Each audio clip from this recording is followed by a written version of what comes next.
FESIG, Free Energy Special Interest Group, where science meets spirituality in the quest for truth and knowledge to free humanity and transform this planet into a paradise. Hi everyone, this is Crystal. Welcome to the FESIG 113th meeting. Today, this is the second session. Today is the 7th of June, and we are holding the second session of the 113th meeting. And I'll show very quickly before I pass the microphone over to the chair of this second session. Okay, this is FESIG, the Free Energy Special Interest Group. And this is our 113th meeting.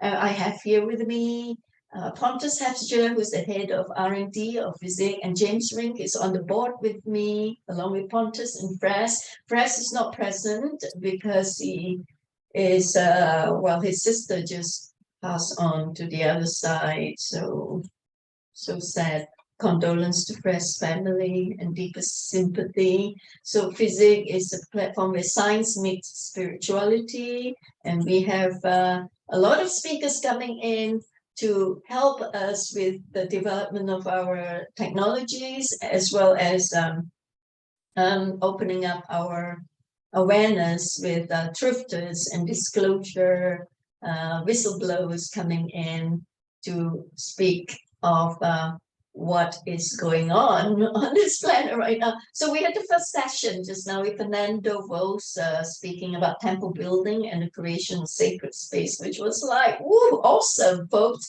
When I published the video, I trust that you would look at it. It is so brilliantly illustrated with lots of pictures because it's been traveling around Southeast Asia and all those countries with mystical site temples. Okay, so and then the second session, actually, we have inventor extraordinaire Ronald Heyer with his invention speaking, but unfortunately he couldn't turn up or whatever for whatever reason. And James, as usual, coming to the rescue. James has got Ashtar Anar speaking for us instead, to stand in last minute. And thank you with so much love and gratitude that James, you could do this, and Ashtar just hop in and agreed to speak with very, very short notice, no notice whatsoever. And if you want to write to me, Crystal at truevisionofpeace.com, and our website is truevisionofpeace.com/FESIG.html. You can know all about us. And we have our, of course, video channels as well.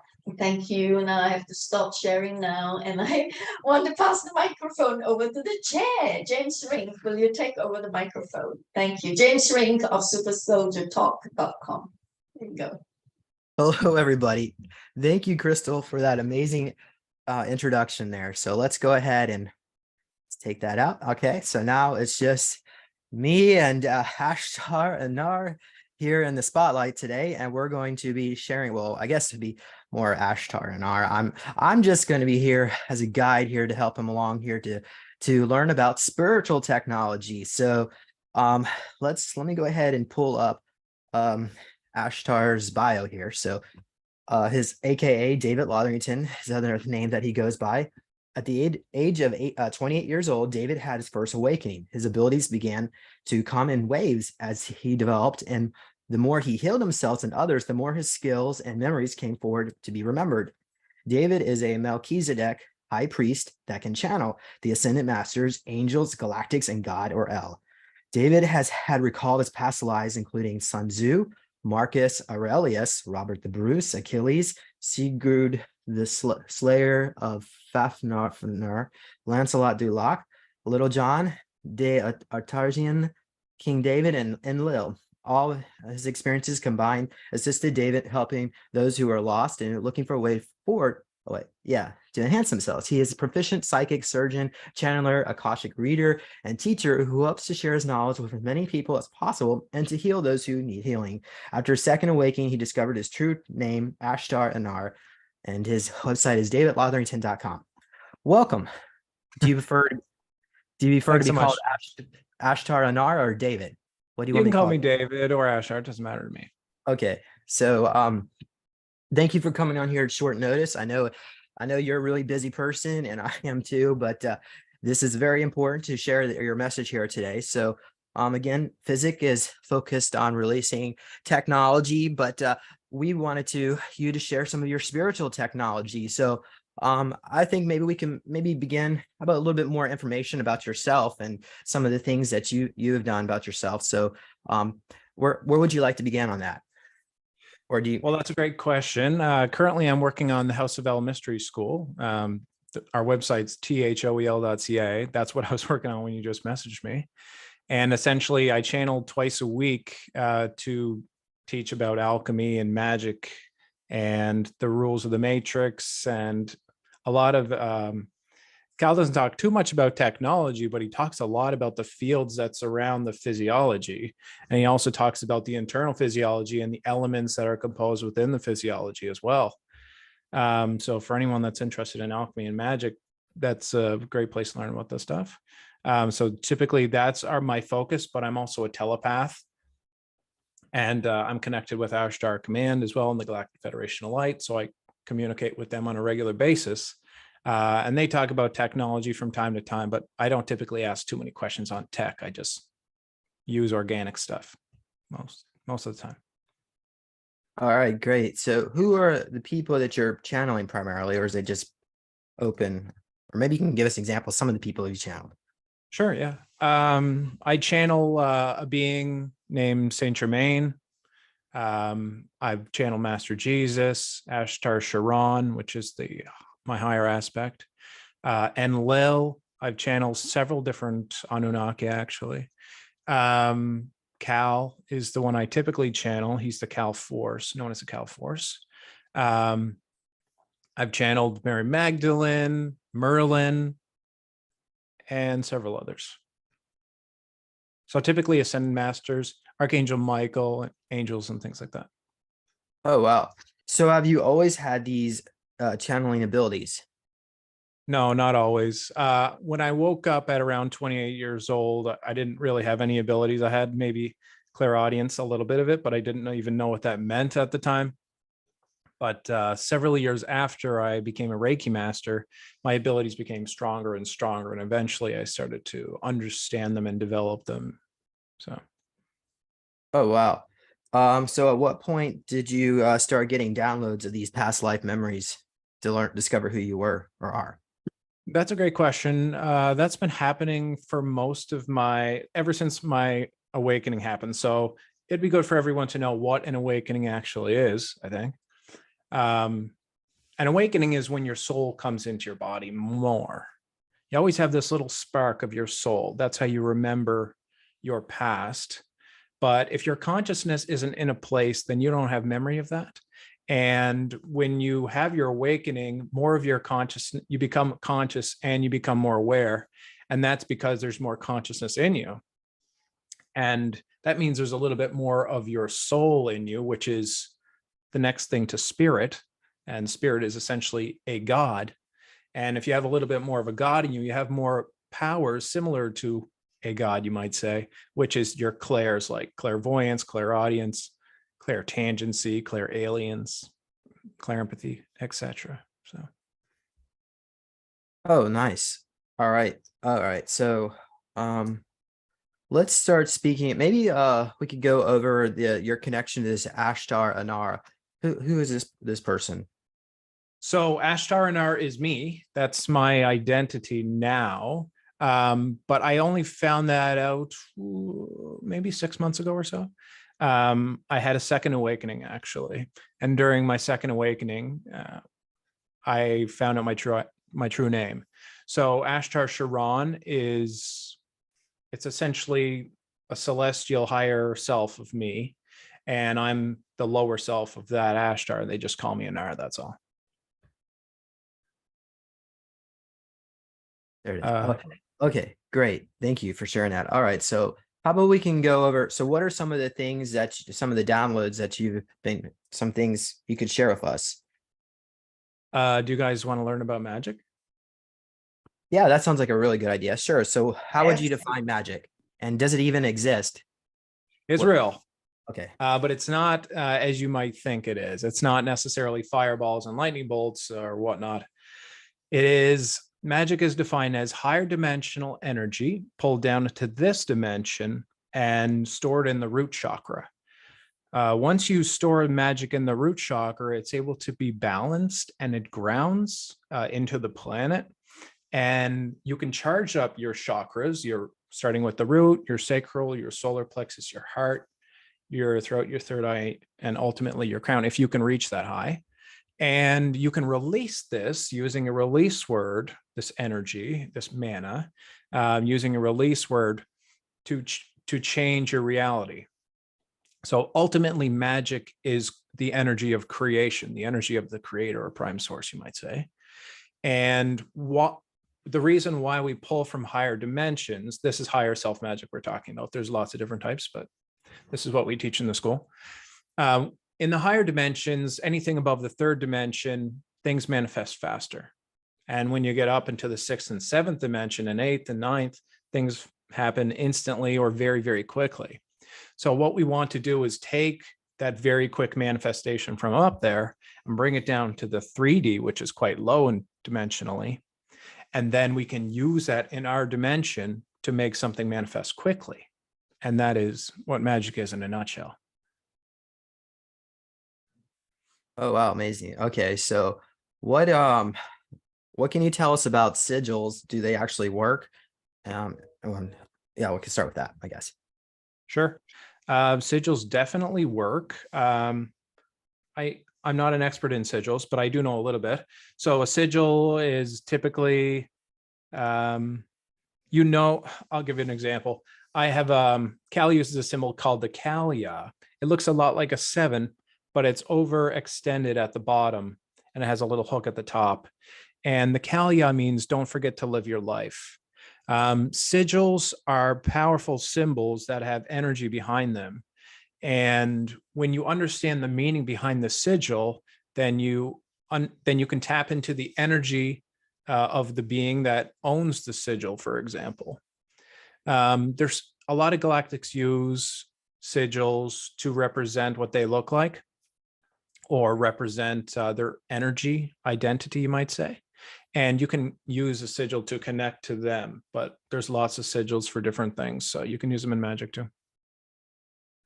Oh, wow. So is there a difference? I guess, I mean, the difference between white magic and dark magic, ideally, I mean, from your perspective, which one is like more effective, or is they all work, I guess? And unfortunately, they all work. Well, we magic. don't use any dark magic in the school, but it's essentially all magic is neutral, but what you do with it, if it is against someone's boundaries and free will, if it's unethical, then it becomes dark. And if it's light magic or white magic, you might say, it serves the highest and greatest good, or it serves the best of that person. So that's how I would define it. Okay, excellent. Thank you. And does magic always come with a price? No. What do you think? No, it doesn't. But it does take time. It takes a while. Well, it depends how far you are in your magic, but it takes quite a while to charge up your chakras. It might take someone a month to charge their chakras up all the way. And then when they release that magic, the magic is powerful because it has the ability to change the matrix itself, this holographic reality that we're living in. And if you can change the rules of the matrix to a small degree, then you can change something in our reality, which is a big deal. If you change too much, then the Smith might come try to get you. But if you just bend the rules, they may not notice. So that's the hope. All right. So what can you tell us about the Matrix and also the Smith? Who are they? Sure. This is all recent information from the school that I've gathered in communicating with Enlil and other Anunnaki, essentially. But essentially, our matrix was created by Tiamat. It's a Hydra, and Anu, and the Smith. So these three entities. The Smith is just an AI program that's automated, and it runs it while Anu and Tiamat are not consciously focusing on the matrix. But they created the matrix And if you go back to historical writings, they talk about Anu being the original one and whatnot. But essentially, Anu is a 7.9th dimensional dragon, an Anunnaki. And Tiamat, I believe, is 8.2. She's very, very, very high up there. And she's like a creatrix, something of this nature. Anyway, they created this matrix as a game for their children to play in, for Enki and Enlil and all of the other Anunnaki to play in. And then they birthed humanity, et cetera, et cetera. Oh, wow. So I guess now we're already on the Anunnaki. Are they positive or negative? What's your thoughts on that? I mean, it has to be a mixed answer, because even though I do have some of their genetics, I still have positive and negative experiences with them. I think if you're not a strong individual and you don't have very strong boundaries, then they may take advantage of that potentially, depending on the individual being. But if you're honorable, if you have high integrity, if you're strong, then they will joke around with you. I can honestly say that I know probably 6 or 7 of them, and I talk to them on a regular basis. And they don't care about the rules at all. They don't follow the rules. They know that this is a game and that there is no rules, and that the only rules that there is are the ones that you choose to follow. And the more rules you choose to follow, the more you limit yourself in this world. Oh, wow. Well, that really can wrap your mind around that one. You can see why religions were created and all that, to just control people. Okay. Was Enlil or Enki Lucifer? What are your thoughts on that? Or which one was good or bad? I believe Enlil is Archangel Michael. It's a reflection of Archangel Michael, and Enki is a reflection of Lucifer, essentially. They're both reflections of each other. Okay. And Enlil is a reflection of Enki, Prince Enlil and Prince Enki. All right. So which one was good or bad? Well, I have a soul aspect of Enlil, and I work with Archangel Michael, and Ashtar is actually a reflection of Michael as well. So I would say Enlil's good. It depends on your perspective, I suppose. Well, there's a prominent channeler in the community here who's been channeling Enki and obsessed with Enki and worshiping Enki. So I guess we also had another individual remote view Enki and saw the person totally infiltrated with AI and trying not to connect with this individual because you'll get infested. But I don't know if that resonates with you or not, but I was quantum entangled with Enlil one day, and I was seeing everything that they were experiencing. Quantum entanglement is very interesting if you've never experienced it, but essentially it's like you're not in your you're in your human body at the same time that you're in the body of the being, in this case Enlil.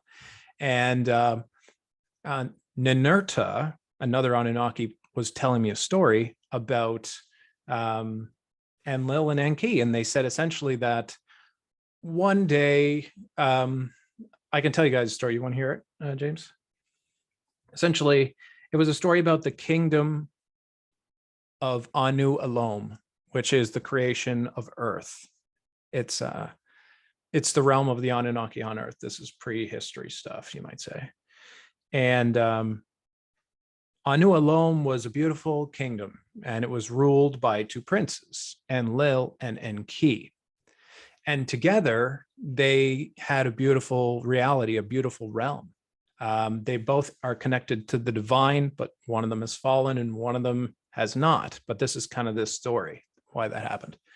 So anyway, they ruled together, and the reality that they were in was very beautiful. But one day, Enlil was knocked on the back of the head with something. This is how they explained it to me, but really, I believe it was technology. They separated Enlil from the creator, and Enlil forgot who they were. And Enki essentially started a coup, and through the coup, Enlil was knocked on the head. And Enlil, from that point forward, forgot who they were. They forgot their friends. They forgot their family. They forgot that they were a prince. And anyone that tried to remind them, they just thought that they were crazy and they just wandered away until one day Enlil moved into the forest. And because of that, there was a huge power struggle in the kingdom. And everyone was striving to get power in the kingdom. And this power struggle is represented as why, even though it's 50% light and 50% darkness in our reality, that's why it seems like it's so dark. Like, why is there so much darkness when you go online and whatnot? It's because Enki is still in charge. And that's how this higher dimensionality affects us in this dimension. But Wow, currently, Enlil is trying to remember their memories. Okay, are you familiar with the figure known as Maitreya, Lord Maitreya? The Matra? Yeah, Maitreya. I've accidentally connected with them once. Matra means master, I believe. And that was the darkest, heaviest energy I've ever experienced in my whole life. I can say that. Yeah. And I've done entity removals, and I've removed demons from people, and it was darker than that. Yeah, they say he's supposedly like the head of the whole cabal. He's like the eye. Pyramid.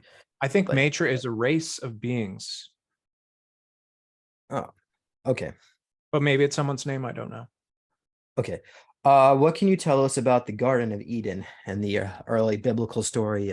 Supposedly Adam gave Eve the apple or whatever, or it was the other way around. But either way, so supposedly they fell and were kicked out of the Garden of Eden. What is all about that?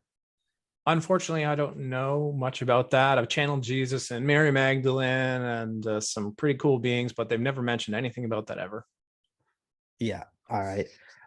So we can maybe move on here. So what do you know about ark ships? Maybe Noah's Ark and ark ships in general. I know a little bit about ark ships. I don't know much about Noah's Ark, though.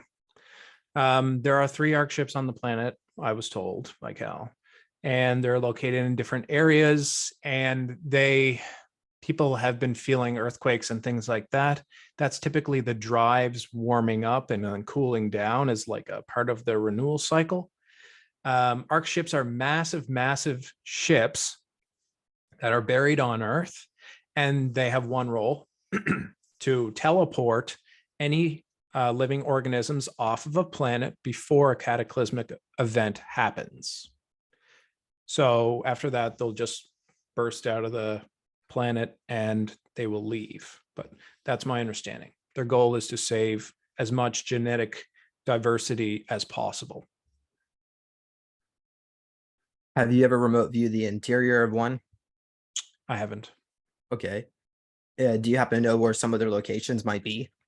I heard that one of them is in Egypt, but I Okay. don't know where the others are. Supposedly under areas where there's a desert that doesn't make sense where it should be, because they give off an energy field, which it's difficult for plants to survive. Okay. Do you know how many ark ships there might be? I believe there's 3 total. Okay. All right. Now we'll go ahead and move on to the Ark of Covenant. Do you have any information on that? A little bit. I channeled some information a while ago regarding what's inside of it. But it's a higher dimensional artifact. It's a relic, you might say. I have to ask Cal a little bit about that. I'm sure Cal could tell you a lot about it if I channeled Cal, but I don't know how you guys are open to channeling and whatnot on the channel. But there is several things like the staff of Moses is in it. A robe of Jesus, I believe, is in it as well. And it's far larger than it looks. And I don't know too much beyond that, but I believe that the energy from it is radioactive if you don't have the same genetic code to unlock it. So I don't know if it's an Anunnaki tech, and if you don't have Anunnaki genetics or soul attributes, you can't get close to it, but I believe it's one of those techs. Okay, great. Wow, thank you. Let's go ahead and move on here. What about do you have any information on Atlantis? does that even still exist? Ooh, that's a great question. I don't know enough about Atlantis. Some people are like Atlantis specialists. I had a life in Atlantis, but I don't recall too much of that information, unfortunately. Okay. But I know they had some interesting cold technologies for sure.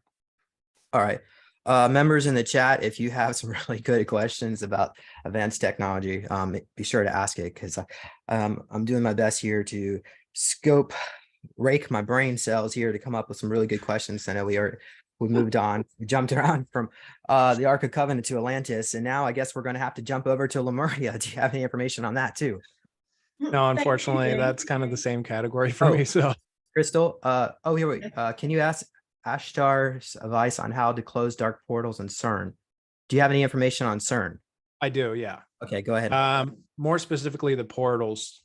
So CERN has created portals. I don't know if they know about this or not, but the portals that are over Europe, it's actually, my geography is not the best, unfortunately, but CERN to the right around Russia is where most of the portals have been created from CERN. And they are portals that are emitting chaotic energy. And that's one of the reasons why there's so much war in this area, is because it's being released upon the Russian and Ukrainian people in this area. And it's causing them to kind of go a little bit crazier than they normally would. I have done some work to close those portals over Russia and Ukraine, and as has the school as well. But the CERN project still continues, so they're opening more and more rifts over this area, unfortunately. So, do you think demonic entities are coming through these portals opened up by CERN? Definitely, okay. yes. Jimmy Payne has commented that in the future CERN is destroyed, and when they go in there, they find all the scientists just basically all blood. So some entity is going to go anyway. All right. Okay. Next question. I just glanced over Lemuria. Did you comment about that? If not, we'll go. I did. I pretty much said I don't know too much about it. Okay. What about Camelot? Is that a fairy tale? Merlin and Camelot. What do you It's think not a about fairy. Well, it is a fairy tale, but it happened in fourth dimension. So when people pull information from it, it is blurry. And I've channeled Merlin many times, and I've had a life as Lancelot du Law.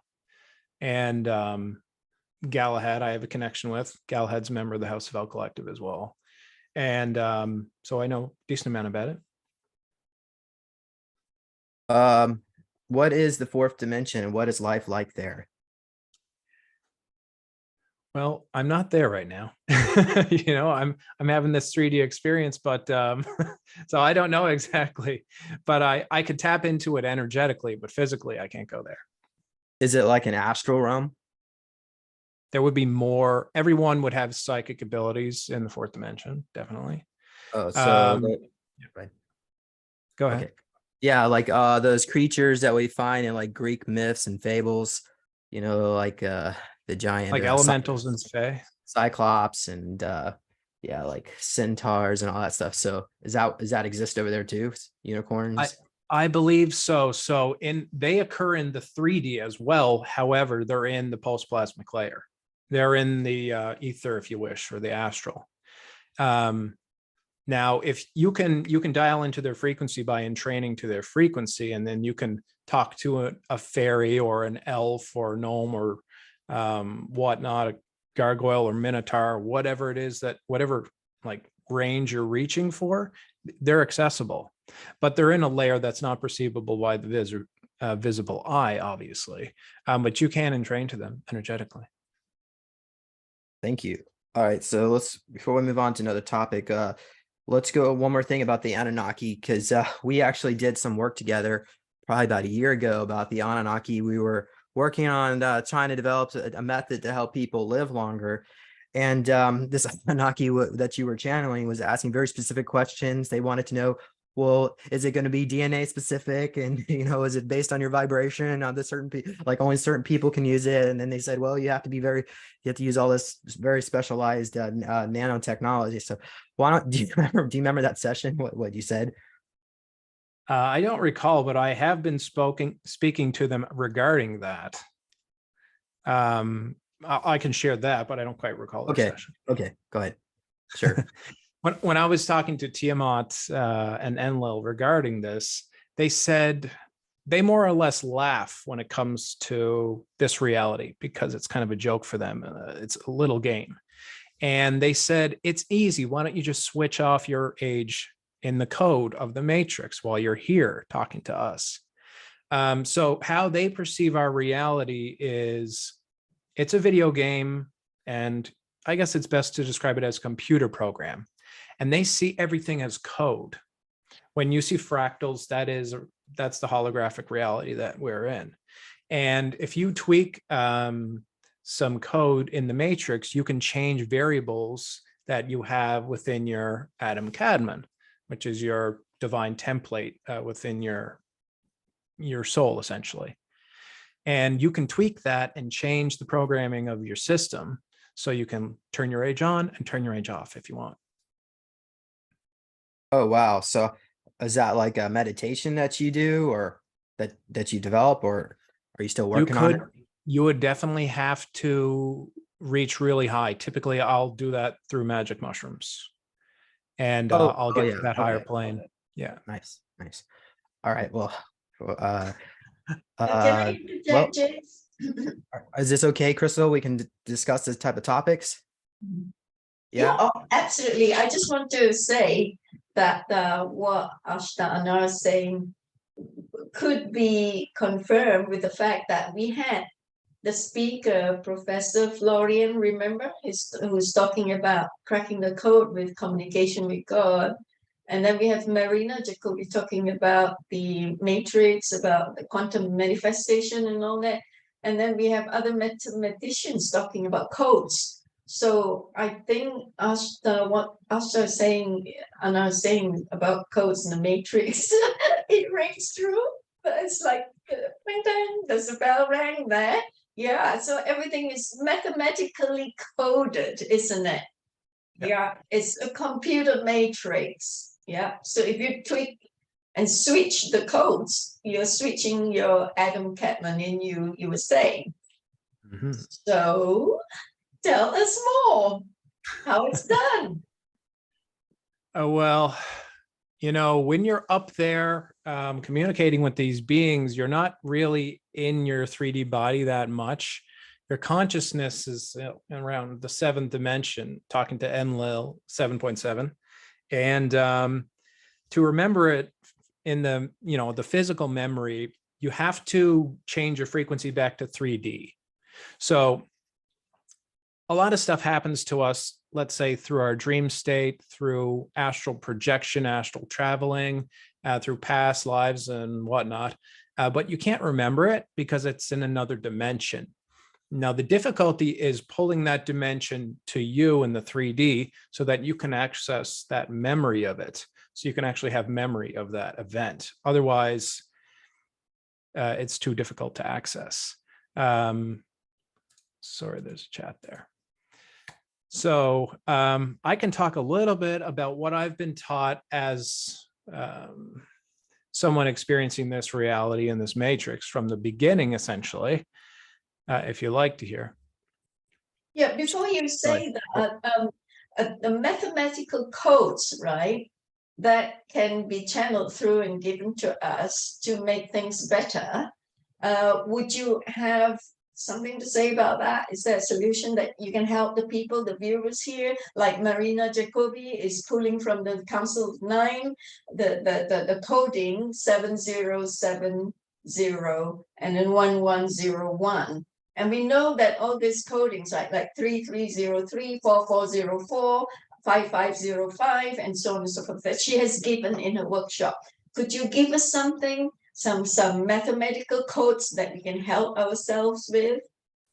I know of one code, but I don't believe I have permission to share that. Those are known as the creation codes. I can say that. And so here's the thing. Anunnaki have a natural understanding of our matrix and how these codes work and apply and what those codes apply to. By accessing those codes, you can change properties in the matrix. So these people may have some Anunnaki DNA that are giving you these codes. That's my assumption. Are you familiar with Grabovoi numbers, David or Crystal? Say that again. From the Russian psychic Gregory Grabovoi. Yeah. Okay, you have. So these are codes that I guess he channeled them, but they're if you meditate on these codes, you can it's for like organ regeneration and re-aging. People have alleged that they like regenerated uteruses, you know, things like that breasts and fingers. So I don't know, I guess that's probably connected to what you're saying, just editing the matrix itself, I guess that's what we have to do. Okay. Yeah. But what a question to David or Ashtar and Anar. So what about the so-called what I would call like an egregory of consciousness of all humans, an aggregate belief system that you're not supposed to do these things, you're not supposed to be telekinetic or levitate? Is that also affecting us on a subconscious level that's interfering with our desire to edit the matrix? What do you think? Well, I think this goes pretty deep. I'm taught that not everyone is, not everyone has a soul in them. There's a lot of autopiloted individuals on the planet. These are NPCs. And only 10% of the population is actually conscious. And the rest of them they're there so you can have a good experience. And if you play a video game that doesn't have many, let's say you play Mario, but there's no Goombas and there's no turtles and there's no Bowser, it's boring, right? There needs to be these obstacles and challenges in life, and these are the NPCs. I kind of forgot your question. I apologize. Oh, it's all good. We'll just move on. NPCs, by the way, stand for non-player character. And so what do you think drives like their consciousness? Do they even have a soul attached to them, or is it just like they're just an autopilot? They're on autopilot, but there's a little fragment of soul in each of them. So this is where this story from the beginning kind of goes.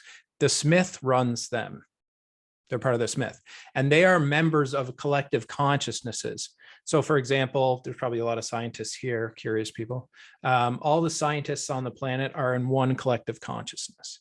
They're all interested in gathering the information and putting it to use to advance humanity in a way. That they all have one agenda.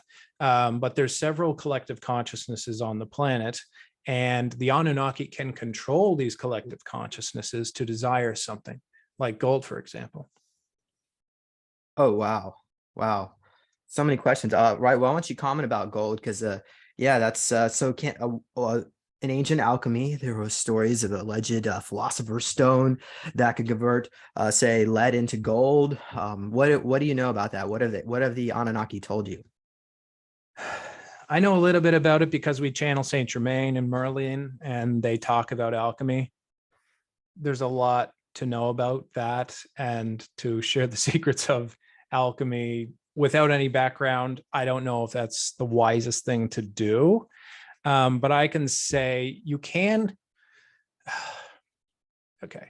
It has to do with moving ions. Okay. So I'm just asking permissions for something. Sorry. Okay. So essentially what I was told is, let's say you have a cast iron mold. The cast iron mold is about yay big. And in the center, you have iron. And then your cast is made out of steel. And it's not just there's one chamber in the center, but exterior to that, there's a chamber here, there's a chamber here, there's a chamber here, and there's a chamber over here. So it's surrounded by 4 chambers of a similar size to the center chamber. And those exterior chambers are holding another metal. All metals have different melting points. And when a metal reaches a certain temperature, like for example, gold's temperature is skin temperature. That's when it reaches its quantum properties. So that's why crowns were used in the past, to have greater access to consciousness and spirit, you might say. But iron and aluminum and titanium, they all have different quantum property points that require temperature. And typically it's associated with its conductivity. So gold has a very low quantum temperature. Aluminum has a pretty low quantum temperature. Cal said that aluminum causes Alzheimer's. Its quantum properties cause Alzheimer's. And typically people cook with aluminum and it's always being heated up. So that's really bad. So I don't recommend anyone do that, by the way. But anyway, when you reach the temperature of the center chamber to its proper temperature, and you reach the exterior chambers to their proper temperature, and they're both in the quantum state, this semi-fluid quantum aggregated state, I'll say, they start to transfer ions almost magically to each other. And that's when transmutation happens. Wow, thank you. Okay, can you explain, if you have information on this, the difference of this higher dimensional gold found in ancient artifacts, but not modern ones? Do you need more? You need more context? You want me to explain some more? Are you referring to liquid gold? That is one form, yeah, like in El Dorado, where the Kemet civilization that still exists down there drink this liquid gold and allows them to live for 1 million years. Do you have information on it? It's living, it has consciousness. We're just starting to learn about that in class. So unfortunately, I don't have too much information on it, but the liquid gold is an alchemical process to get it to that state. They started talking about it, but I don't know enough about it, unfortunately, to talk about it. All right. So we can move on to the next question. How would you define the term known as ormus, or maybe manna, that was being dumped into the Sinai desert for the Israelites? What can you tell us about that?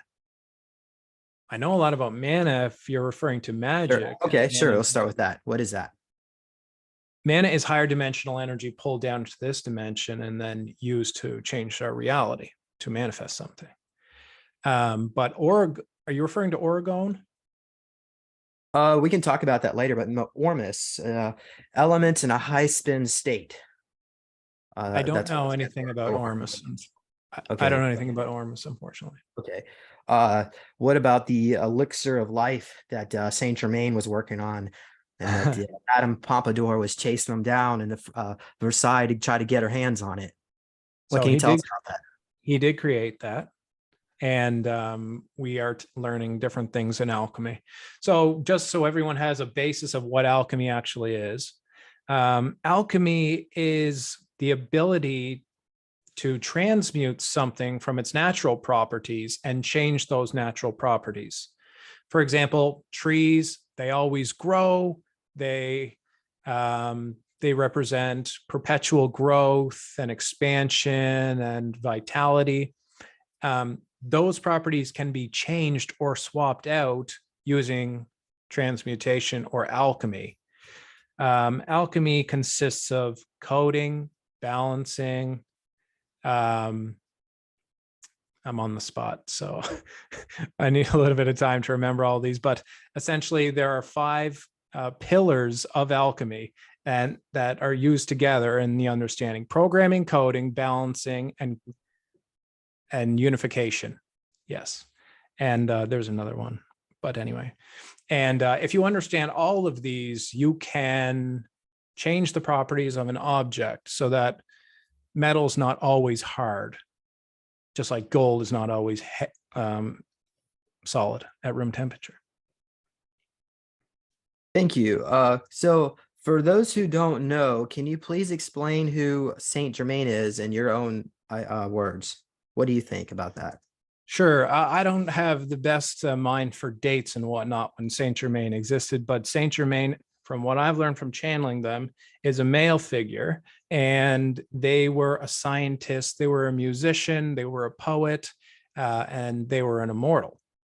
And they used alchemy and transmutation to create stones using chemicals and vibration. And they embellished themselves with crystals and stones. And they went from country to country at the time in Europe to teach royals how to create these stones in exchange for the resources that the royalty had. And they lived for quite a long time.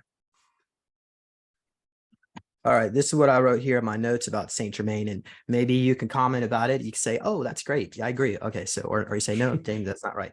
So Saint Germain had manifested a physical avatar body from the fifth or sixth dimension as a response from Creator Source from the prayers of the people on planet Earth for a savior to help raise the consciousness of planet Earth. Saint Germain seems to have manifested as a man that never aged because he projected himself from a higher density, which was based on the social memory complex of what humanity thought, I guess, God, or what God looked like on Earth should have looked like. You could touch him and he would feel real. Do you resonate with that? Parts of it, I believe, are correct, but parts of it don't quite resonate as well. Okay. It's a very high up perspective, I will say. Okay. Okay. All right. So have you, do you recall any other information Saint Germain has told you that you could share with us now? Or do we catch you on a bad time? Well, Surely you remember alchemy, something. we haven't fully flushed out alchemy. We did a lot of work in magic, but alchemy is still something that we're at an initiate level on. So I would have to refer to my notes to do that better. Okay. Okay. So just to confirm that that I don't know, the Rothschilds or whoever got their hands, there is technology out there to transmute lead into gold. So they were actually doing it. Yes, and I was told that a lot of the gold on the planet's surface now in circulation, like this, for example, it's most likely transmuted gold because it's significantly harder to mine gold than it is to transmute it. Right. And there might be gold mines out there with no gold in it, and they're just transmuting the elements. And okay, anyway. All right. So let's see here. Do you want to, I guess we can go on here for the next question. Maybe we can speak a little bit about what is it? A proficient psychic surgeon. What is that? What did you do? What is psychic surgery? Well, on my path as a Reiki master, I started to see more and more as I started to work on clients. And as my clair abilities became stronger, my psychic abilities, I started to see more and hear more, talk more to my guides, and see more in people's fields. I started to see their aura and their chakras and the energy that exists between that, and entities and implants and all of that. And so psychic surgery is essentially affecting the spin rate of certain chakras that are overactive or underactive, and bringing them to a proper state so the person doesn't have issues in their life. It's removing blockages. It's removing entities from people's field. It's removing implants or deactivating them. It's removing curses from people's field. That's psychic surgery in a nutshell. Nice. Thank you. How about this? We can go over to your experiences, I guess, in the SSP. Were you in the SSP, the Secret Space Program? Was. Yeah. Okay. Can you tell us about what kind of technologies you might have encountered there, or what did you witness? Yeah, I often bilocate to Ashtar Command on the ship to visit Estrella and Charon and whatnot. And I've seen the ship, the mothership, the Athena, many times.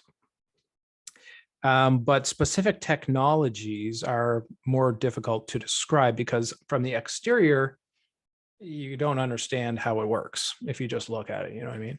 But I do know that they have sonic showers, and you just walk into them. It takes maybe 20 seconds or less, and then all of the dirt falls off of you, all the oils and everything that doesn't belong.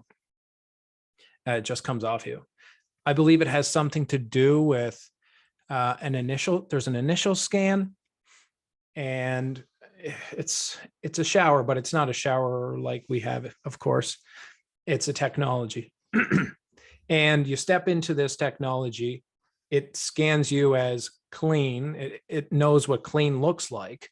And then once it has that template, it can easily bring that template back to you if you're really dirty.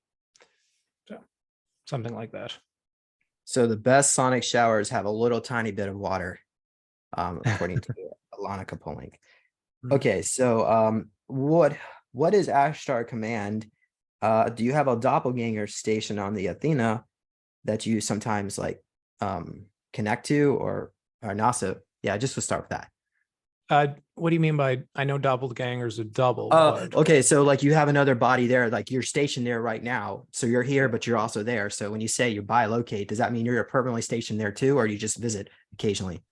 it's quantum is the best way I can describe that. But typically, while I'm laying down, I'll visit Estrella or one of the other crew members of the Telion or another ship, and I'll just say hi to them because they're my comrades essentially. But just to straighten it out a little bit so it makes sense, the Ashtar Sharon and the Ashtar Anar thing. Ashtar Sharon is a celestial conscious being in alignment with the Christ frequencies. And they're a creator being, you might say. And Sharon means defender of the universe, or defender of the 9 realms, essentially. And which all is encapsulated in the universe. Now, Ashtar rules with Ra. Ra is in charge of the Galactic Federation of Light, I'm told. And that's why it's light, because Ra is light. Ra is the sun. That's the Christ as well. And I'm getting lost in the question. Anyway, Ashtar Sharon is my higher self, essentially. And I'm just the 3D ground crew version of Ashtar. That's why I'm Ashtar Anar. And Ashtar Anar means Ashtar means holder of light, and Anar means light bringer. And so for Ashtar Sharon, it's holder of light and defender of the universe, or defender of the 9 realms. Oh wow! So It's a title. yeah, how many ships are in the Ashtar command? What I do you don't have? know. Okay. Recently, they adopted the Orion fleet, I heard. So that would have grown by a large amount, but it's a federation, so there's a lot of ships. Okay. So what is the difference of what is the difference between Ashtar Command and the Galactic Federation? Very little. A leadership is what I'm going to say, but they share a lot of similar missions and agendas and whatnot. There are differences, but I don't know all the differences between them. Okay. So why has I guess we're gonna skip that one. Okay, another question here. What did you do on the Athena? While I'm visiting, typically. Yeah, what do you do there? It's a little bit of a romantic relationship, to be honest. Estrella is an Arcturian, and she is my counterpart as Ashtar. And I typically go up to see her, or I'll talk to Ashtar for a while. And he's looking at, I seen it on the display screen before. He's like, I want you to create this galaxy.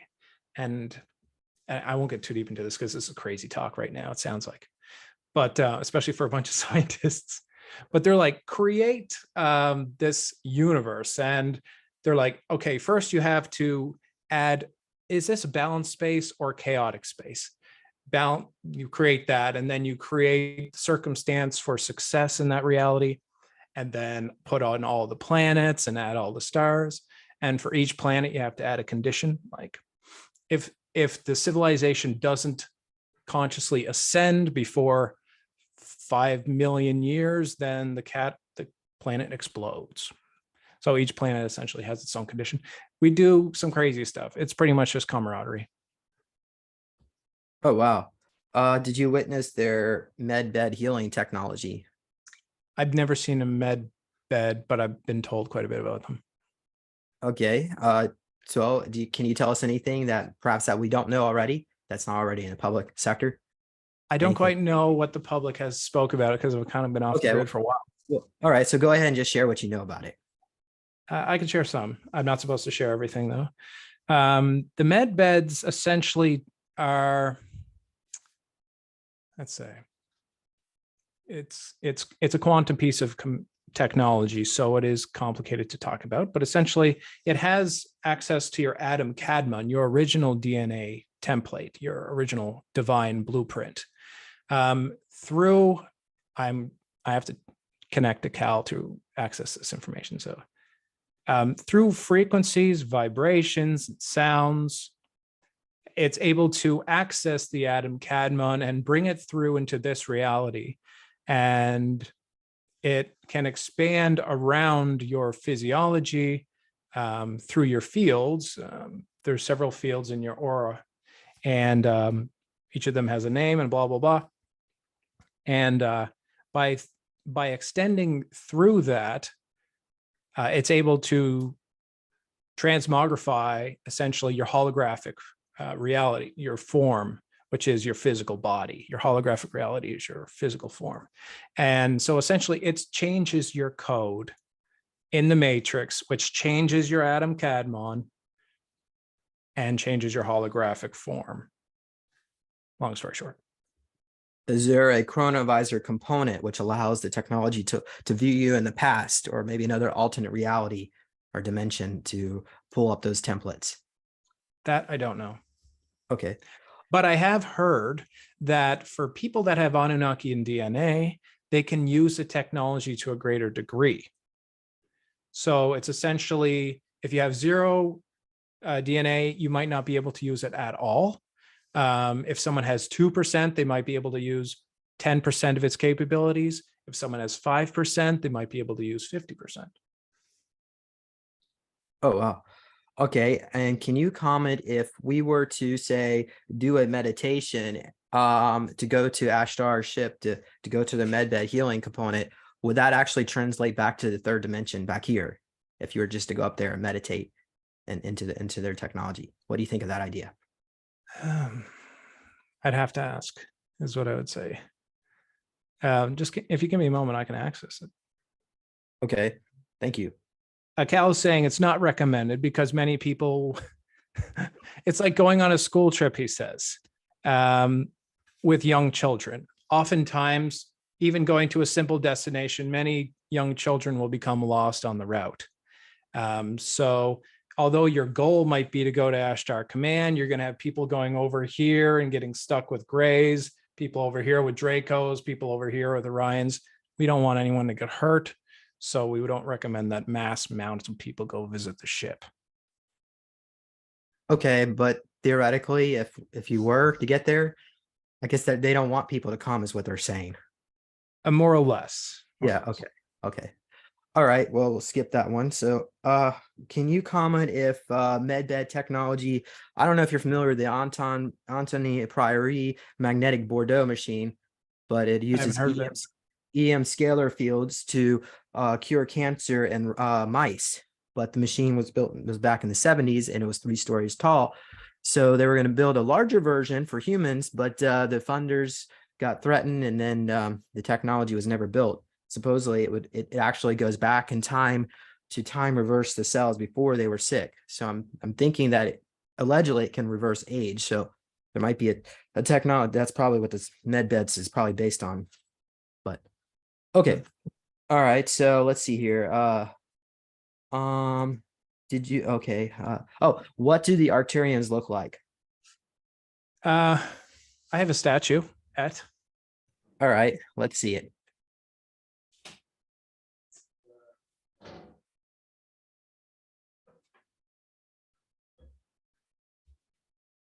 They have variances between each Arcturian.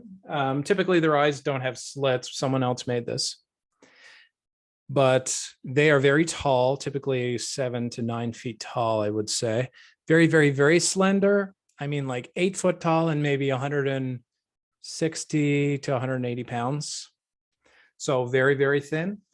And they have 3 fingers. They have 3 toes. They typically don't... they can pick whatever color they want to be, essentially, because they're high dimensional beings. They're typically above the 6th, 6th to the 8th dimension, approximately. So they don't really need a physical body, but they choose to take one for some reason. I don't know why. And so that means they can change their skin color. Arcturians typically choose blue as their skin tone because that's to honor their star Arcturus. But I've seen them range from white to green to orange and even a deep purplish color. Oh, nice. That looks like that was from Cynthia Crawford. Do you remember her? Yes, it was. Yeah. Yeah, I think she died from cancer back in 2018. So I've got some of her statues too, and her website just went down. So anyway, all right. So going back to your SSP memories, anything else you want to mention? There's a lot of stuff to talk about. I don't know where you want to start. Do you remember how about did they ever teach you technology and, let's say, how to meditate? I'm sorry, not meditate, but levitate or telekinesis, anything like that? You can teach us. I've done all that stuff, but I can't remember well enough to share those techniques. It has to do with letting go. I'll give you an exercise, a meditation to help everybody to get somewhere. I can't say it's going to do telekinesis or astral projection or whatnot, but it's how you can do all the psychic things, essentially. It's called the STAR meditation. It stands for surrender, trust, allow, and receive. So surrendering is essentially you're sitting down, you're chilling. Doesn't matter your breath work. That doesn't matter, honestly. But you shouldn't have any electronics around you, and no sound, no guided meditation stuff. I mean, you can do that if you want, but you're only going to go where they want you to go if you do that. Anyway, I don't use sound or anything. So surrender is essentially letting go of your expectations, letting go of your ego, letting go of your stress and your problems of your day, and letting go of all the things that don't serve your highest and greatest good. Trust is trusting that something wonderful is going to happen, that's exciting, that serves your highest and greatest good, and that you're not going to be hurt while you're astral traveling. You're not going to be damaged in some way or possessed in some way. You need to trust that the universe is going to take care of you. Allow is you have to allow what is to occur. You can't stop it because you're afraid you might see dead people, or you're afraid that your third eye is going to open and then you're going to start feeling other people's emotions. And you don't want that because you live with an energy vampire, for example, or a negative person or whatever it is, or an anxious person. And receive is actually doing the act. That is when you actually channel. That's when you actually do the telekinesis. That's when you actually do the astral projection or remote viewing or bilocation or whatever it is that you're seeking to do. This technique is quite effective, and I've been using it for many years. Thank you. Let's go ahead and kind of get down to the last bit of questions. So someone was asking about dragons. I personally met a dragon in my meditation healing. Can you tell us, so what are dragons? Are they even real? Is that some kind of fictional character or what? They're very real. I know quite a bit about dragons. And okay, is it a fictional character? Yeah, it is. But it's also very real. But they typically exist in other dimensions. So dragons are special because their specialty is to change. Typically, it's changing their frequency, but they can change their dimension. They can change their color. They can change their sex. They can change pretty much everything about them. That's why they're so, Anunnaki are dragons, if you don't know, and they can change everything. They're so flexible. That's their strength. And typically a dragon will choose its color. So if you have a red dragon, it's because they chose to be red and they chose to show you that they're red.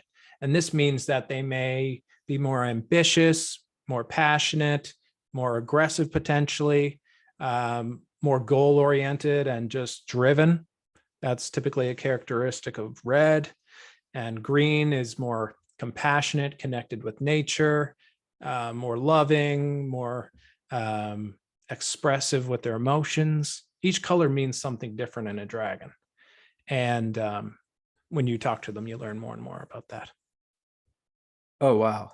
And what about water dragons? Is that something deep underground? Those creatures exist here. You mean on Earth? Yeah, here and now. I don't know about that many dragons that exist physically right now, but just the Right, ones that I right. speak to consciously. Yeah. What about the Chinese dragon family? Is that connected to this? It Do is. you have any information on who they are? Yeah, I don't know what the differences are. I know physiologically the difference is that they're much more long and serpent-like, but I don't know why they choose that form rather than the traditional Draxilian form, which is the standard 4 legs and, rather stope body, rather large body and wings and whatnot.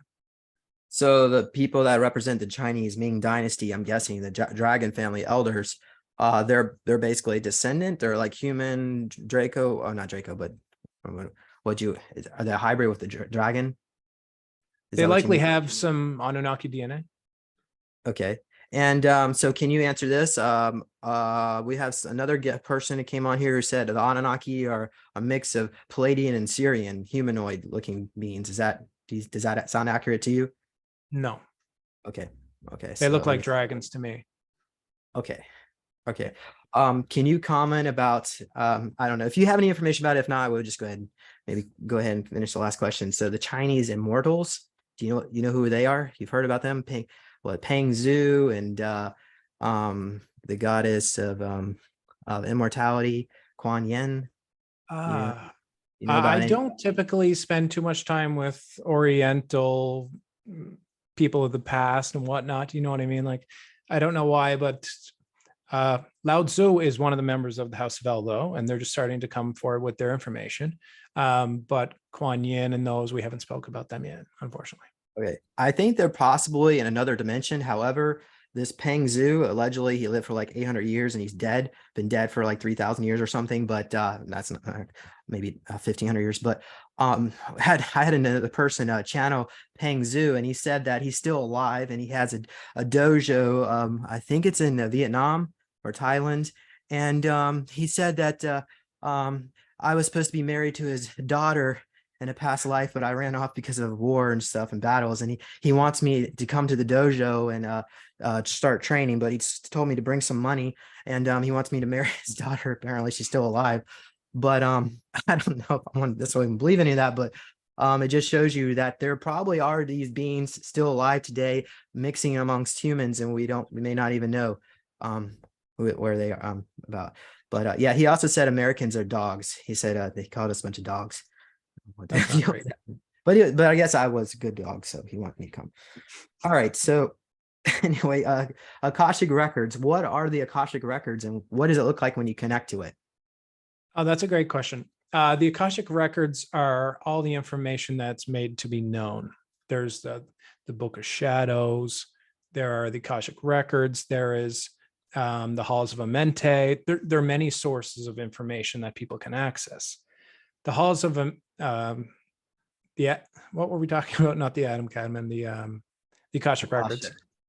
They have the information of all the timelines and all the dimensions, essentially. And what does it look like? Once you get past the gatekeepers, you can access the information, and they will help you find information in the Akashic records. And what does it look like? It's like for me, I see energy more as colors, and it's just a bunch of blue colors and gold, and it's more of a fractal when I see it. So. Okay, so the gatekeepers, like, who are they trying to keep away from the Akasha? People that aren't worthy of the information. Okay. All right. Well, let's just go ahead. And somebody just asked a good question, and maybe we'll leave it on this. But I wondered earlier today if there was any info on psychedelics enabling easy remote viewing, which could be used for some of the disclosure info dumps. Oh, you want to comment about psychedelics? Is that do you recommend like the microdosing? Is there certain compounds you I don't want to hurt anybody with any drug recommendations, but I will say, me personally, I've come quite far in my spiritual growth and development. I've never taken acid or ecstasy or any hard drug. I've only smoked weed and taken magic mushrooms, but I've had tremendous healing with magic mushrooms. And I often take them on a, I would say, bi-weekly basis to do serious spiritual work. It's said that one trip on magic mushrooms is equivalent to 1,000 hours of therapy. So that's how I reached very high in my soul reintegration. That's how I did it. That's how I found Enlil and Tiamat and Anu. And it's even written in, I think it's Babylonian records or maybe Aztec. They talk about magic mushrooms and the connection to the Anunnaki through the magic mushrooms. But if you want some real practical information on mushrooms, I shouldn't say too much. I just don't want anyone to get hurt. That's all. You have to take everything responsibly. But if you're just starting, you can try maybe 1 gram. And if you're feeling... Ashtar, sorry, I think we can stop this. Yeah, because the night's getting on a bit too late for the Europeans. They well, this was the last question, Crystal. Yeah. Okay. Unless Pontus and Henrik has got some technological questions for Ashtar Anar, let's not go into psychedelics anymore. Yeah, because this is a serious scientific group here. Yeah. Okay, Henrik, do you have a question for Ashtar Anar to channel to solve some problems that you might come across in the development of some devices that you are tinkering with, Pontus? Just before you say that, I actually am teaching a class at 7, but I need to make some preparations before then. So I don't think I'd actually be able to channel today, unfortunately. Oh, okay. It's all right then. Thank you so much, Ashtar. Sorry about that. Thank you. It's all right. James, thank you so much. Let's try to get him back on here. Yeah, we'll come up. We'll talk to Pontus prior, come up with some really good questions, shoot it over to Ashtar Anar, so he'll be prepared. We'll be so sounds good.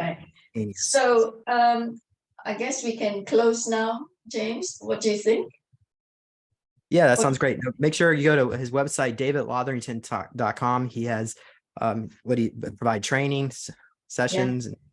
Yeah, if you want to join the mentorship program, I teach a mentorship program, 3-month-long mentorship program. Can you type your website here, your website link on chat so that I can add it to the description in the YouTube video? Thank you so much. Go on YouTube, James, you think?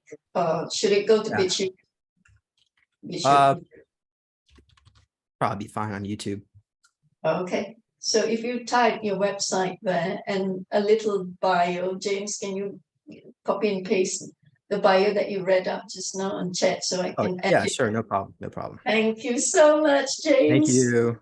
Coming to the rescue with Ashtar when the speaker doesn't show up. You got the jump on me this time for sure, but if I had some more time for preparations, perhaps it would be a bit different. I understand. Thank you so much for jumping in without any notice, Ashtar. We really appreciate you. Yeah, it's my pleasure. All those questions that James gave you. Right. Thank you so much, folks, for hanging around and staying put for the next session, which is really nice. Okay, so that being no other business now, Physics 113th meeting, a second session is now adjourned to the 114th meeting, which will be held on the first Wednesday of July, right? And that will be on the, is it the 5th of July, Pontus, you think? Which one? Is it the 5th of July? That's a Wednesday, folks. Let's check. Yeah, that's right. 5th of July. Okay, so come back to our Zoom room on the 5th of July, 6:30 p.m. GMT. That is no BST, British Standard Time. Okay. Thank you, folks. Thank you so much. So we can stop recording now. Bye, guys.